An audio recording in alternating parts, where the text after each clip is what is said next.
Selamat siang semuanya. Saya Esti Ayu Pertiwi, mahasiswa Agribisnis Pangan semester 3, jurusan Ekonomi dan Bisnis di Politeknik Negeri Lampung. Di sini saya akan menjelaskan laporan usaha tani komoditi singkong. Definisi singkong. Singkong atau Manihot utilissima merupakan makanan pokok ketiga setelah padi dan jagung. Bagi masyarakat Indonesia, tanaman ini juga dapat tumbuh sepanjang tahun di daerah tropis dan memiliki daya adaptasi yang tinggi terhadap kondisi berbagai tanah. Singkong disebut juga ubi kayu atau ketela pohon. Singkong memiliki kandungan pati yang tinggi sebagai sumber karbohidrat. Kemudian, jenis tanah yang cocok untuk tanaman singkong merupakan jenis tanah vertisol. Varietas ubi kayu yang adaptif terhadap kondisi tanah vertisol sangat menunjang diperolehnya hasil umbi yang optimal.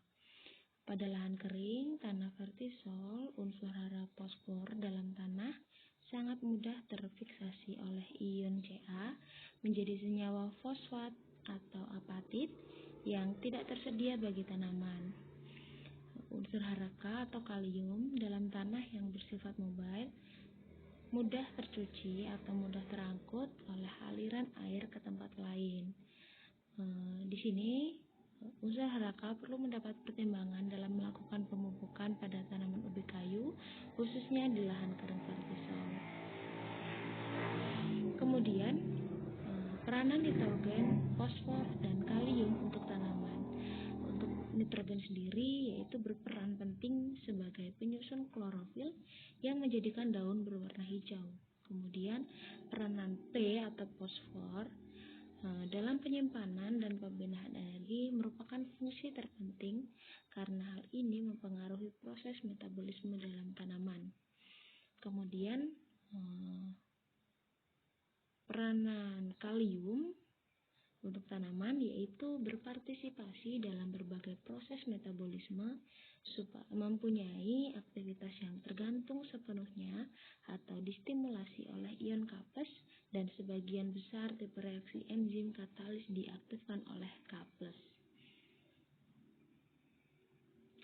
Di sini kita memasuki hasil laporan. Yang pertama, mengapa alasan responden menanam singkong? Yang alasan pertama yaitu musim kemarau, kemudian lahan yang ditanami berupa ladang.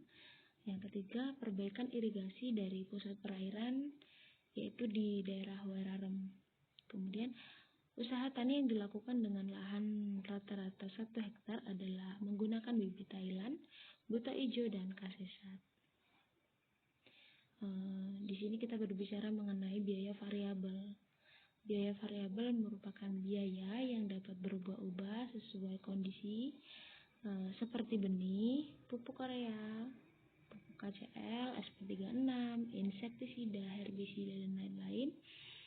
Dapat dilihat dari tabel tersebut, benih yang digunakan atau bibit yang digunakan yaitu berjumlah 185 ikat dengan harga 10.000.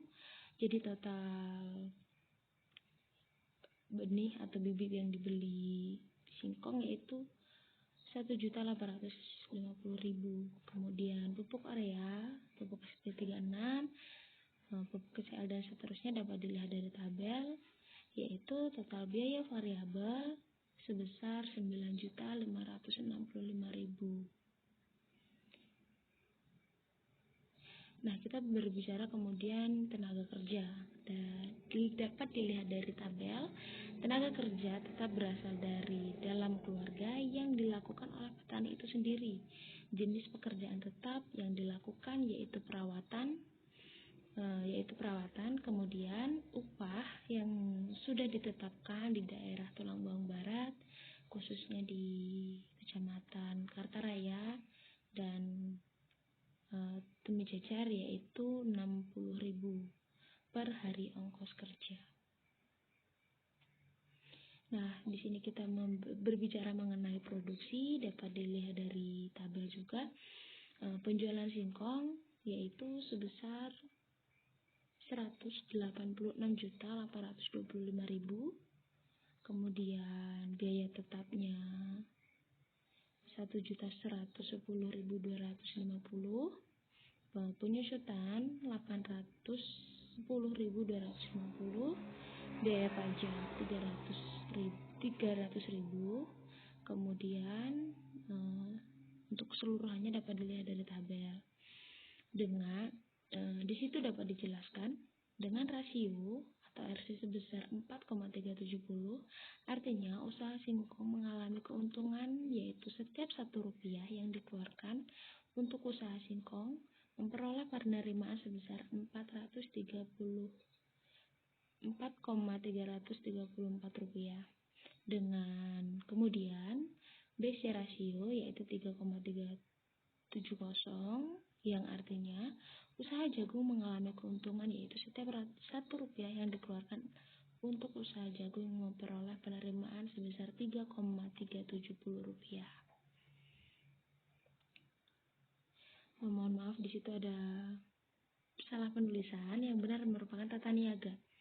Tata niaga usaha singkong yang dilakukan oleh 5 responden ialah lembaga pemasaran dilakukan oleh pedagang besar dengan harga Rp750 sampai dengan Rp800 per kilo, dengan jumlah yang dijual rata-rata yaitu 46.900 kilo.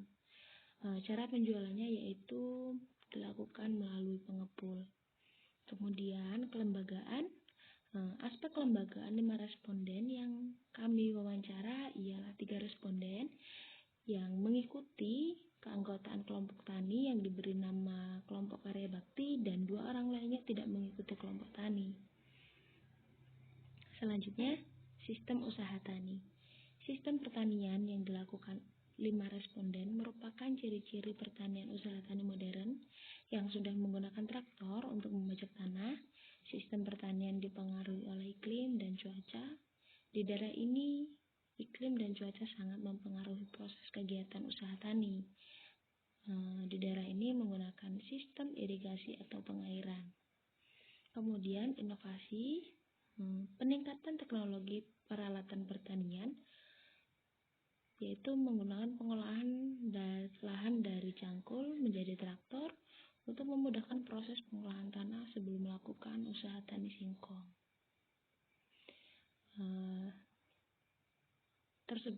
Hal tersebut yang dapat saya sampaikan mengenai laporan usaha tani singkong. Kurang lebihnya saya mohon maaf. Saya akhiri. Terima kasih.